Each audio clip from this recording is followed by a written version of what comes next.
Hi, everybody. This is Elenbaas from Nightlight Astrology. It is November 1st today, Friday, and Mercury has just gone retrograde in the sign of Scorpio. So we're going to talk about that today. But before we do that, I want to give you a few announcements. The first announcement is that if you want to check out a talk that I am doing tomorrow, I'm giving a talk for Kepler College, which is an online astrology school, on the nature of the 12th house. So if you want to check that out, let me just pull up the details here again. The seminar is online. It is free. It's a community webinar that they host. It is called The House of the Bad Spirit. The traditional name of the 12th house was Malas Daemon, which meant bad spirit. So if you want to know more about the 12th house, the name of this talk is called Understanding the Spiritual Essence of the 12th House. It is tomorrow, November 2nd, from 1 to 2:30 p.m. Pacific, 4 to 5:30 p.m. Eastern Time. And you can go to keplercollege.org. That's KEPLER college.org, and we'll put the link in the we'll put the link in there for you too, so you can get to it. Yeah, it's free. So if you want to learn more about the 12th house, you can check that out. Now, the second thing that I want to announce to all of you is that today, November 1st, is the last day to use the early bird discount rate for my upcoming program, Ancient Astrology for the Modern Mystic. So Ancient Astrology for the Modern Mystic is a course I've been teaching for going on 10 years. The course is a 1-year-long survey of ancient Hellenistic astrology, and the spiritual philosophy that accompanied the ancient practice of astrology. So it's a very deep course. There are 30 lectures on the year. They are all 2 to 3 hours each. They happen on Saturdays from noon to 2:30, sometimes 3 p.m. Eastern time. That's in the USA. If you can't make it live, you're welcome to attend remotely. If you have a job, you have a conflicting time zone, whatever else the case might be. Every lecture for the year is recorded and archived in a class folder. So along with the lecture notes, along with bonus material, along with optional homework and reading and quizzes and forum discussions and all sorts of stuff. So 30 classes on the year. And what we're doing is we are working our way through foundational concepts in ancient astrology. People often say when they look at the curriculum on my website, some of this looks pretty basic. Like, I know a lot about houses, planets, signs, aspects.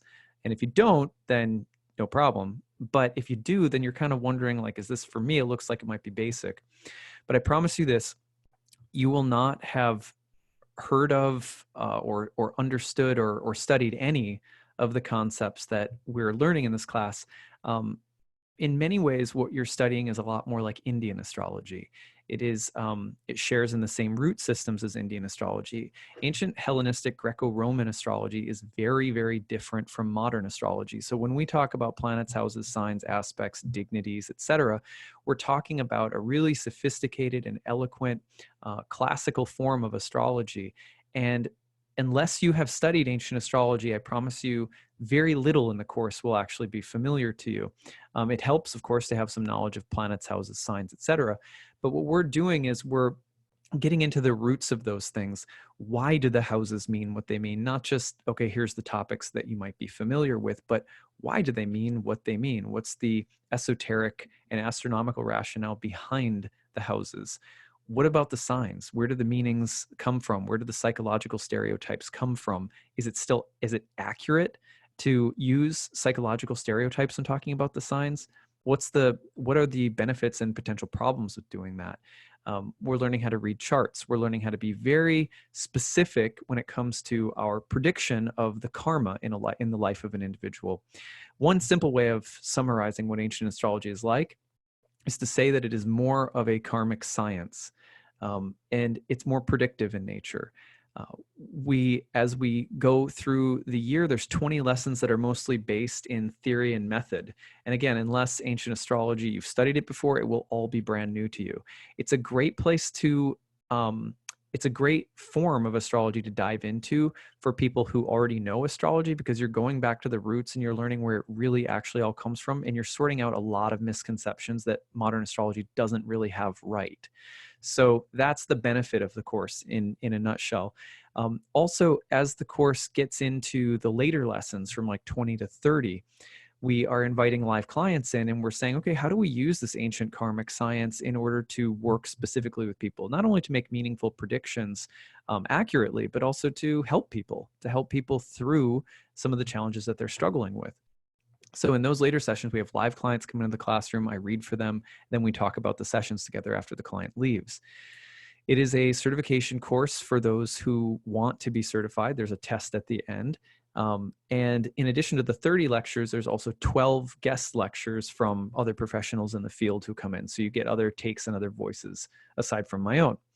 So it's a fantastic program. It's really rich. I can't recommend learning ancient astrology more to people who love astrology and are feeling like they need guidance, you need structure, you're not sure how to sort out what's true and what's not true on the internet. It's hard to learn on your own.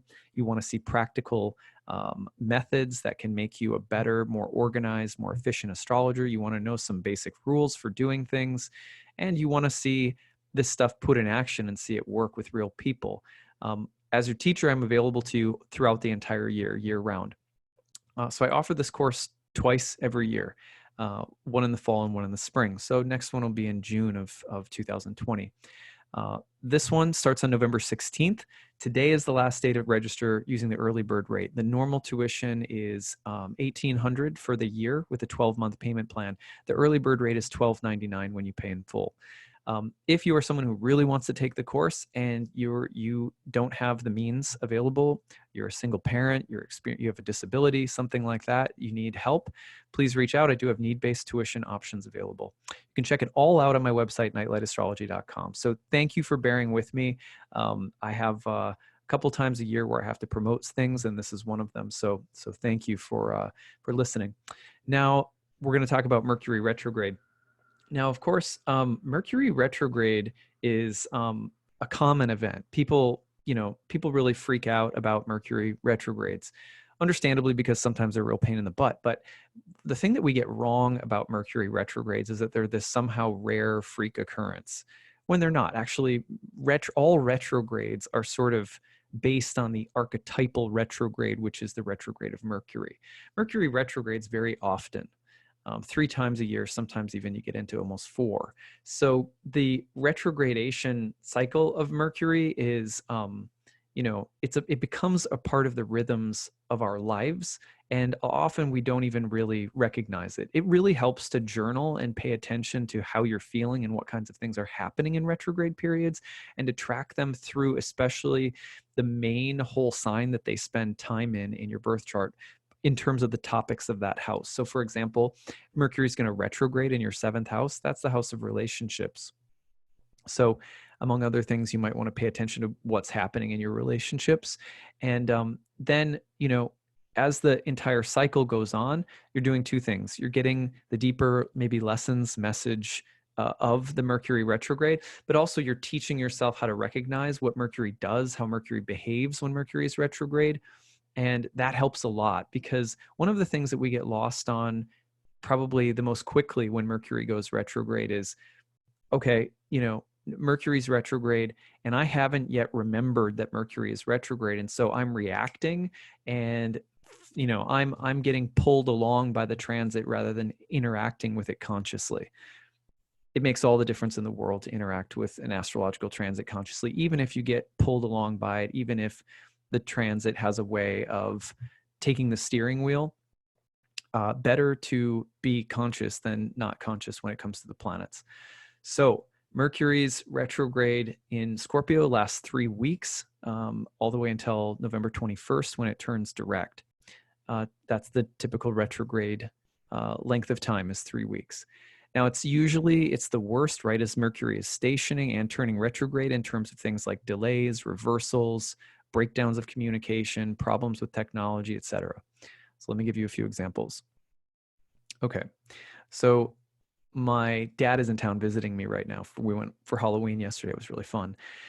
And his flight, as Mercury was stationing, his flight was delayed because of bad weather, and he ended up having to run all the way across the Denver airport to catch a connecting flight to come out and see us here in DC. And he was the last person on. They had already closed the door, and they had to open it for him. So that was, he got away with a lucky one there. A lot of the times, the Mercury retrograde, you don't make your connecting flight, and that's a simple story. A lot of the time it is a story about, like, I had a teacher of mine yesterday, one of my yoga teachers I was talking to, and he got stuck at the DMV all day.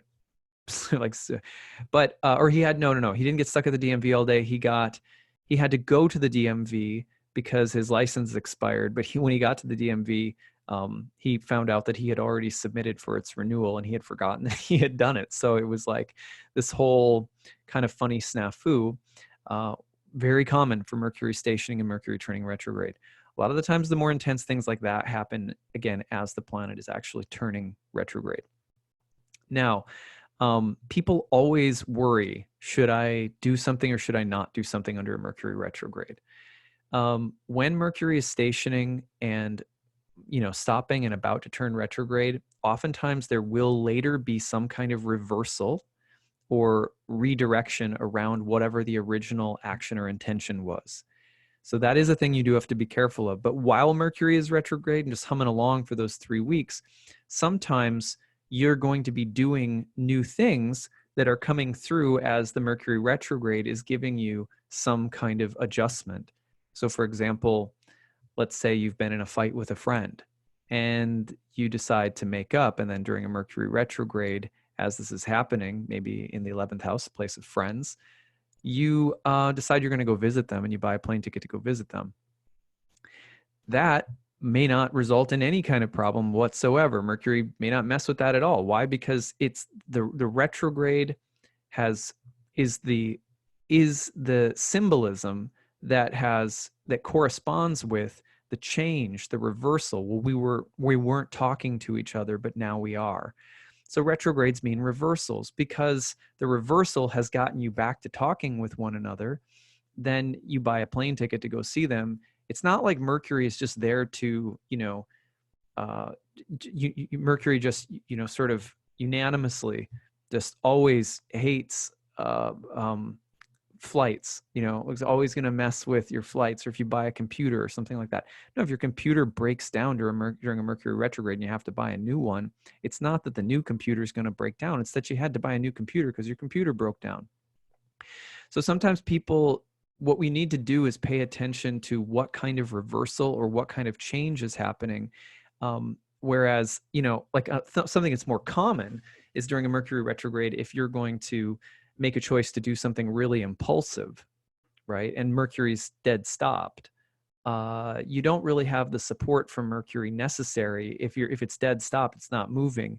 Or you're going to do something really impulsive and blow a lot of money you don't have, or it's usually just kind of foolhardy decisions or hasty decisions made to do something suddenly with travel, technology, making plans, changing things from an organizational or technological standpoint.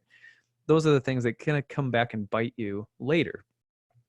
So people, for example, like my course is starting during a Mercury retrograde. People go like, is that a big deal? No, because over the years, how many classes have I taught where it started, or the beginning of a class or a workshop or something, a workshop series has happened when Mercury is retrograde? No, what that often means is that there's a very strong signature, for example, that people will have a lot of change. They will change their minds about what they think about astrology, for example, or, Mercury retrogrades can indicate not only a change of mind, but a change of heart, a change of paradigm.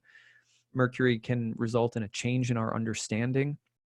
So it's not necessarily that, again, Mercury's just there to, mess you up.